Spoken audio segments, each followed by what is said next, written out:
మాతృదేవతాభ్యర్మ పితృదేవతాభ్యర్మ. శ్రీ విరాట్ పోతులూరు వీరబ్రహ్మేంద్ర స్వామినే నమో నమః. వీరబ్రహ్మేంద్ర స్వామివారు చెప్పినటువంటి కాళికాంబ హంస కాళికాంబ శతకము నుండి ఈ రోజున 2 పద్యాలు భావాన్ని విశ్లేషణ ఇచ్చుకుందాం. తిరువూరు శేషమునేంద్ర ఆశ్రమం నుండి ఒక మంచి మాట ఏమంటే, ఆత్మతత్వమున మహావాక్యములు 4 వివరణమో నర్ప కనిన వాడే హరియు హరుడు పరమేష్టిగా మారు కాళికాంబ హంస కాళికాంబ అని తెలియజేస్తుంది. అంటే ఇది జ్ఞాన విద్యలో చివరి ఘట్టంగా చెప్పుకోవచ్చు. ఎందుకంటే శ్రద్ధతో మనసు పెట్టి ఆత్మలో 4 మహావాక్యాల గురించి వివరణాత్మకంగా ఎవరైతే తెలుసుకుంటారో వారు మంచి యోగాన్ని పొందుతారు సాధకుడు.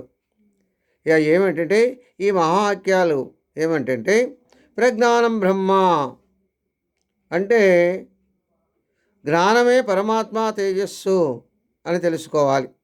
ఇక 2 అహం బ్రహ్మస్మి అంటే జ్ఞాన రూపంలో పరమాత్మ తేజస్సుగా నాలోనే ఉన్నాడు అని తెలుసుకోవాలి. 3వది ఏమిటంటే తత్వమసి ఆ తేజస్సు నేనే ఉన్నాను అని తెలుసుకోవాలి.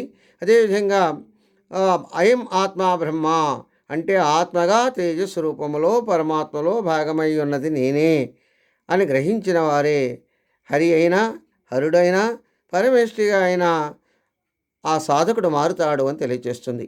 అదేవిధంగా